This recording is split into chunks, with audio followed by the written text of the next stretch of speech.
എന്തായിരിക്കും V D Satheesan കാത്തുവച്ചിരിക്കുന്ന വിസ്മയങ്ങൾ? വി ഡി സർക്കാരിന്റെ ആദ്യ ബജറ്റ് നാളെ നിയമസഭയിൽ അവതരിപ്പിക്കുമ്പോൾ ഉറ്റുനോക്കുകയാണ് ഏവരും. തെരഞ്ഞെടുപ്പിന് മുൻപ് നടത്തിയ പ്രഖ്യാപനങ്ങളും വാഗ്ദാനങ്ങളും ബജറ്റിൽ ഇടം നേടുമോ? മുഖ്യമന്ത്രി തന്നെയാണ് ബജറ്റ് അവതരിപ്പിക്കുന്നത് എന്ന പ്രത്യേകതയും ഇത്തവണയുണ്ട്. വിശകലനങ്ങളുമായി തിരുവനന്തപുരത്ത് നിന്ന് എബി ജോൺ തോമസ് ചേരുകയാണ്. എബി, തുടക്കത്തിലെ തന്നെ നിലപാടുകൾ കൊണ്ട് ശ്രദ്ധേയനായിരുന്നു V D Satheesan.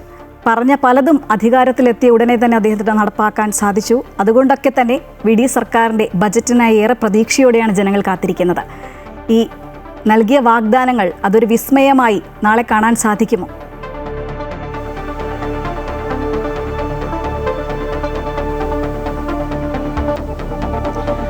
Sreeja, V D സതീശന്റെ വിസ്മയ ചെപ്പിൽ എന്തൊക്കെയാണ് ഉള്ളതെന്നറിയാൻ ഇനി മണിക്കൂറുകൾ മാത്രമാണ് ബാക്കി. എന്തായാലും നാളെ വി ഡി സതീശൻ ബജറ്റ് അവതരിപ്പിക്കുമ്പോൾ അതൊരു ഒരു പുതിയ ചരിത്രം, ഒരു ചരിത്രത്തിന്റെ കൂടെ എഴുതപ്പെടുക എന്നുള്ള ഒരു സംഭവം കൂടിയുണ്ട്. കാരണം ആർ ശങ്കർ, ഒപ്പം തന്നെ ഉമ്മൻചാണ്ടി തുടങ്ങിയിട്ടുള്ള മുഖ്യമന്ത്രിമാർ അവർ ധനവകുപ്പ് കൂടി കൈകാര്യം ചെയ്യുന്ന സാഹചര്യം ഉണ്ടായിരുന്നു. അതിനുശേഷം ആ നിലയിലേക്ക്, ആ പട്ടികയിലേക്ക് വി ഡി സതീശൻ കൂടി എത്തുന്നു എന്നുള്ളൊരു പ്രത്യേകത കൂടി നാളത്തെ ബജറ്റ് അവതരണത്തിലൂടെ കൈവരിക്കുകയാണ്. എന്തായാലും ഏതെല്ലാം തരത്തിലുള്ള വിസ്മയങ്ങളാണ് ആ ബജറ്റ് പെട്ടിക്കകത്തുള്ളത് എന്നുള്ളതാണ് ഇനി കാത്തിരുന്ന് കാണേണ്ടത്. കാരണം ഒരു പ്രധാനപ്പെട്ട കാര്യമുള്ളത്, ധവളപത്രം ഉൾപ്പെടെ ഇറക്കി സംസ്ഥാനത്തിന്റെ സാമ്പത്തിക സ്ഥിതി വലിയ പരിങ്ങലിലാണ് എന്നുള്ള കാര്യം വ്യക്തമാക്കിയതിനു ശേഷമാണ് ഇത്തരത്തിലൊരു ബജറ്റിലേക്ക് സംസ്ഥാനം പോകുന്നത് എന്നുള്ളതാണ്. ഈ ബജറ്റ് അവതരണ ഘട്ടത്തിൽ ഏതെല്ലാം തരത്തിലുള്ള ജനപ്രിയമായിട്ടുള്ള എത്രമാത്രം വലിയ പ്രഖ്യാപനങ്ങൾ ഉണ്ടാകും എന്നുള്ളത് നമുക്കത് വലിയൊരു പ്രതീക്ഷയോടുകൂടി കാണേണ്ടതില്ല എന്നുള്ളതാണ്. കാരണം നികുതി ഉൾപ്പെടെ, നികുതി ഇതര വരുമാനം, നികുതി കൃത്യമായ രീതിയിൽ പിരിച്ചുകൊണ്ട്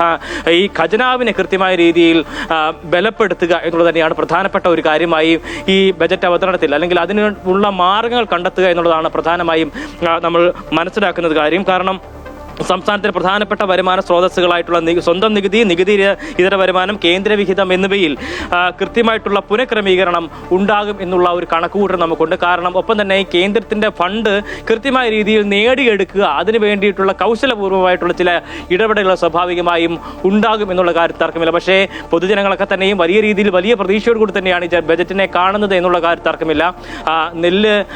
നെൽകർഷകരുണ്ട്, കശുവണ്ടി വ്യവസായമുണ്ട്, അതൊക്കെയും ആകപ്പാട് തകർന്നു നടക്കുന്ന സാഹചര്യമാണ്. ഒപ്പം തന്നെ റബ്ബർ കർഷകർ, റബ്ബറിന്റെ താങ്ങുവില ഇനി വർദ്ധിപ്പിക്കുമോ എന്നുള്ള ഒരു ചോദ്യമുണ്ട്. ഒപ്പം തന്നെ ഈ പെൻഷന്റെ തുക വർദ്ധിപ്പിക്കാൻ ഏതെങ്കിലും തരത്തിൽ കുറച്ച് തുകയെങ്കിലും വർദ്ധിപ്പിക്കുമോ എന്നുള്ളൊരു ചോദ്യത്തിന് ഉത്തരം തേടുന്ന ആളുകളുണ്ട്. അങ്ങനെ നിരവധിയായിട്ടുള്ള ഇത്തരത്തിലുള്ള ജനക്ഷേമകരമായിട്ടുള്ള പ്രവർത്തനങ്ങളുടെ പ്രഖ്യാപനങ്ങൾ ഉണ്ടാകുമോ എന്നുള്ള കാര്യം കൂടി ഇതുമായി ബന്ധപ്പെട്ട് ഉറ്റുനോക്കുന്നുണ്ട്. ഒപ്പം തന്നെ ഏറ്റവും പ്രധാനമായും ഉറ്റുനോക്കുന്നത് കിഫ്ബിയുടെ കാര്യത്തിൽ ഏത് തരത്തിലേക്കുള്ള ഒരു നടപടിയായി, ഒരു തീരുമാനമായിരിക്കും സർക്കാരിന്റെ ഭാഗത്തു നിന്നുണ്ടാകുക എന്നുള്ളത് തന്നെയാണ്. കാരണം കിഫ്ബിക്കെതിരെ വലിയ രീതിയിലുള്ള വിമർശനങ്ങളൊക്കെ തന്നെ നമ്മൾ കണ്ടതാണ്.